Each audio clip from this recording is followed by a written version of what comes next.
In a previous video, I gave advice about avoiding too many abstractions in your code.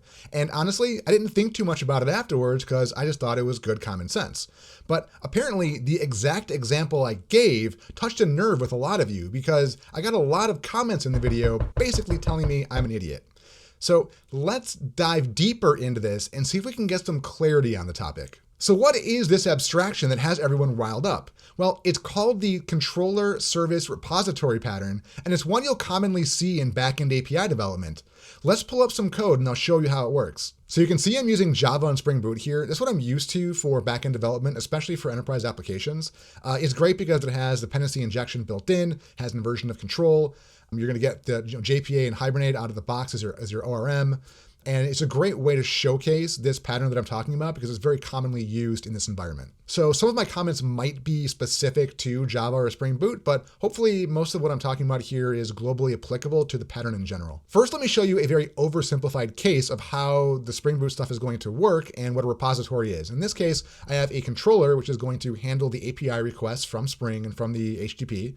And once it comes in, I'm just directly calling the repository, which is our database access layer. And that's just going to be defined through this interface here. And then this object here is going to be both the API object that returns data to and from the user through the API, and also is going to return data to and from the database. And it's got everything in here to handle that. You can see here, this is oversimplified. This is going to work in the situation where your API and your database have the exact same data, and you just want to be able to access it in a CRUD fashion directly from an API. That's oversimplified because typically you do actually want to have some sort of mutation on the data from the database to the user, or maybe some logic in between, but you can still put logic here. It's just that, the data itself is not going to be changing between the API and the backend, the database. So let's show a slightly more realistic example, which is still what I kind of advocate for, which is having a different object for both the API level access. So that's going to be returning and accessing one type of data, and then another object for the database layer, which is where you're going to be persisting the information to a database. So let's pull that up here. The only thing that's really different between the simple version and this version is that now the controller is going to be receiving and returning these, the book object still, the same type of book object, but the book object no longer has any of the database information in it. And instead, we just need to be able to map from the book entity, which is going to be here. So the entity has all of the database information, and the book object is just going to have the API level information. So we just need a way to map between the two. In my case, I'm just doing some quick brute force stuff in a static class here, just mapping them to and from. You can also use libraries like Orica or something else that makes this more automated, but just for this simple example, I just went with something quick and dirty. But you can see here that the controller itself is relatively still simple. You're basically just calling the repository, getting what you want, and then returning the information mapped to the API level. The only real complicated part here is that we need to, when you delete, you make sure it exists. And here the update stuff is just an example of some actual business logic that's kind of faked out. And also just to explain too what I'm doing here, this is, imagine like a fake library API. This is just the book part of it. So you can, add books, view books, check out books. That's all you're really doing here. So this is an example of what I advocated for, where you have the controller talking directly to the repository. But that's kind of a deviation from what's been advocated for over the years with the controller service repository pattern.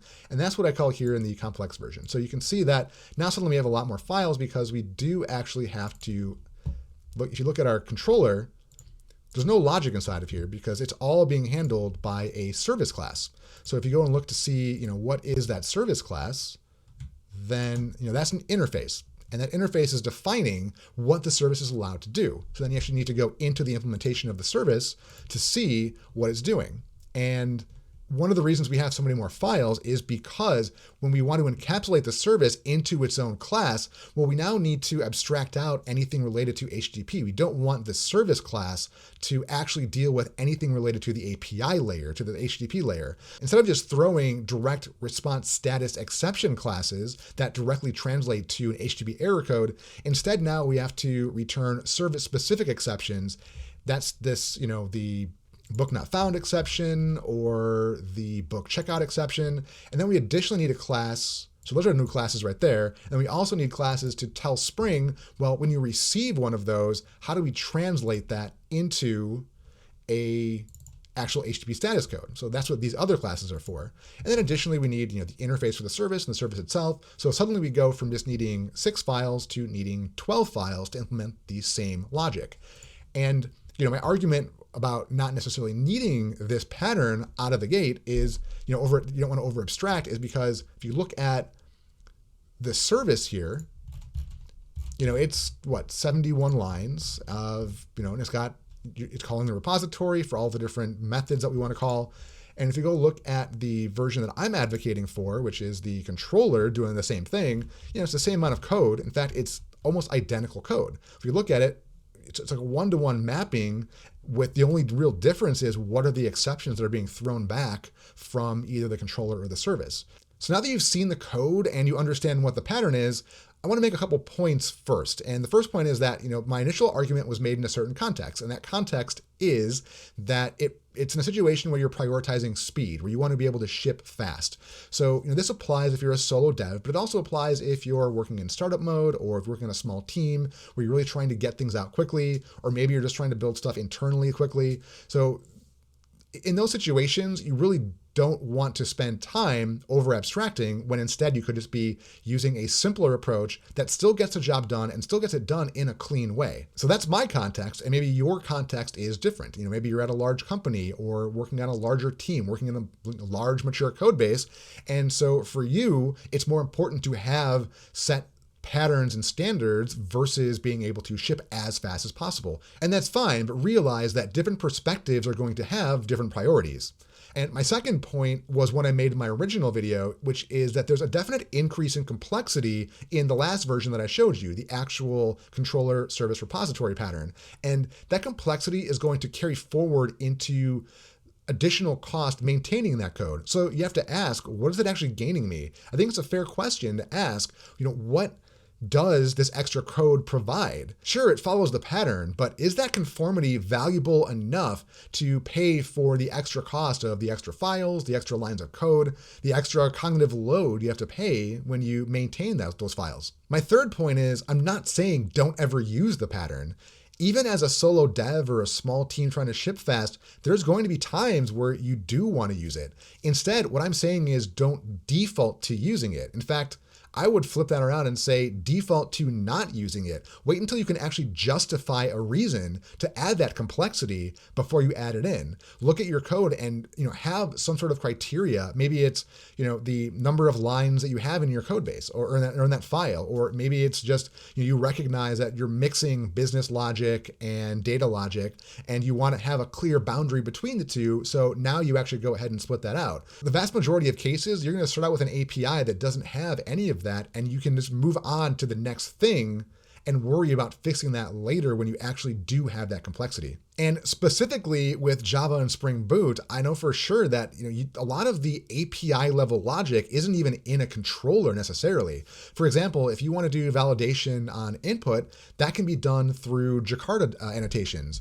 In fact, I did that here. You actually have these not blanks and not nulls and minimums. And even if you need something more advanced than what is provided by the default Jakarta annotations, you can just write your own custom validators. And if you need to do user authorization, that's something else that doesn't need to go in code as part of the controller. Instead, you can use pre-authorized and post-authorized annotations directly from Spring Boot. And if you need to, you can also create custom beans that handle some more custom logic for you and call them directly from those pre-authorized annotations. If your controller has no real API logic, then why waste the extra lines of code and extra files just to pass through directly to a service? So let's look at some specific arguments people made and see if we can discuss them. So the first one here is saying that interfaces don't demand that you have multiple implementations. You can simply use them for easier testing and dependency injection. Well, my counter argument to that is, again, coming from Spring, I know for sure that with Spring, you don't actually need to use interfaces for dependency injection. You can just use a class and Spring will automatically figure out what class needs to fit where. In fact, even with the complex example, in my case, I went with the enterprise pattern of including a service interface, but in reality, you don't need this interface at all. All you're doing here is just defining what functions you're going to implement on the impl, and all you really need to do is just go into your controller and just directly reference the impl instead. This will work just as well, and then you can eliminate one more class to worry about. Additionally, testing is the same thing. If you're using Spring, you don't need to worry about interfaces for testing anymore because you can directly mock out a class using Mockito, or in Spring, just with using the Mockito bean annotation to automatically inject its own version of the class that's totally mocked out and never actually have to worry about interfaces. I think interfaces were more an artifact of like 10 or 15 years ago when this pattern was a little bit newer, and in order to make it work, you had to actually write a test implementation of the interface in order to wire it into your test harness. But nowadays, with dependency injection, that actually negates the need for requiring an implementation. So if you're not going to create a second implementation anywhere, either in your main code base or the test parts, why even have the interface? What is that there for? In the next comment, it said, oh, so glad we gave up architecture and testability to save 10 minutes. So here the implication is that if you choose to go with a controller repository solution, it's no longer architecture. And that's just not true. Ultimately, we're choosing the architecture of controller repository instead of controller service repository. It's still an architectural decision. It's just that it's reducing the complexity. And again, testability isn't sacrificed. If anything, it might be simplified. If you're going the way I like to test things, test APIs anyway, which is having like a containerized Postgres, and ultimately you're testing the API as a black box and not worrying about the implementation inside, so that's more like end-to-end from the API to the database, then in that case, nothing changes. It doesn't matter how you implement it. At that point, you're testing the interface of the API, and that's all that matters. And by the interface, I mean contract, what's exposed to the outside world. If you still prefer to do unit tests, you're actually going to independently test your controller and your service. And if your repository has custom code, then testing that as a unit. Well, then there, I think you're adding a little bit more complexity. And you're not necessarily more testable. You're just, separating out the tests into two files of test as opposed to one file of test. So I don't think you're losing testability in this case. You're just changing where the tests go in your code base. And one comment I saw a couple times was implying that if you're using interfaces, it actually protects you from having to edit more files because the interface encapsulates the logic, and that's the only place you have to make changes. Well, that would be true if you're actually encapsulating the logic and separating it out from everything else. But in an API like this, there is no real separation. It's still a single flow going from the API to the database. If you need to make a change to something related to the API, it's going to affect everything down the chain. Every time you add a new way to touch the data through your API, you need to make sure that everything down the chain supports that. And so the more complex controller service repository model is actually going to require more changes on average. I think the only time you're really just making a change in the service layer is when it's specific to the business logic or the logic that's in that service layer. But if you're actually making changes to how data is flowing from the API to the database or back and forth, that's always going to require more files touched in the more complex solution just because of the nature of the data flow. Now, maybe I'm wrong about that. If I'm missing something, or maybe I'm misunderstanding the argument, then let me know because I could be wrong. But that was my impression when I read these. I didn't quite get the argument that was being made there. All right, so admittedly, a lot of this is just personal opinion, and it really comes down to like a coding philosophy debate. So I don't think that someone using the full controller service repository pattern is doing anything wrong. In fact, I've used it plenty of times myself. It's very popular in the enterprise world, and I've seen it successfully used at larger companies where you have larger teams all working in the same code base, and you have a variety of expertise among the developers that are working in that code base. And so building out and enforcing those patterns into all of your code has benefits. You don't have ambiguity. You don't have to make judgment calls about whether or not to use a service. You just follow the pattern and it's easy. But for solo projects and smaller teams where everyone's more experienced, it might make more sense to skip the complexity until it's actually needed. At the end of the day, how you structure your API code is an architectural decision, and that decision is going to be influenced by a ton of factors that are specific to your situation. Hopefully your takeaway from this video is to be skeptical of advice that tells you you have to do a certain pattern all the time. Coding is an exercise in creative problem solving, and knowing good patterns means you have more tools to solve those problems. But you don't want to be the guy with a hammer who sees every problem as a nail. Sometimes a better tool will do a better job. Hopefully I explained myself and my thought process on this topic better in this video than in the original video. Weigh in the comments below and let me know if this makes sense to you or if I'm still just an idiot. Either way, thanks for watching and I'll see you next time.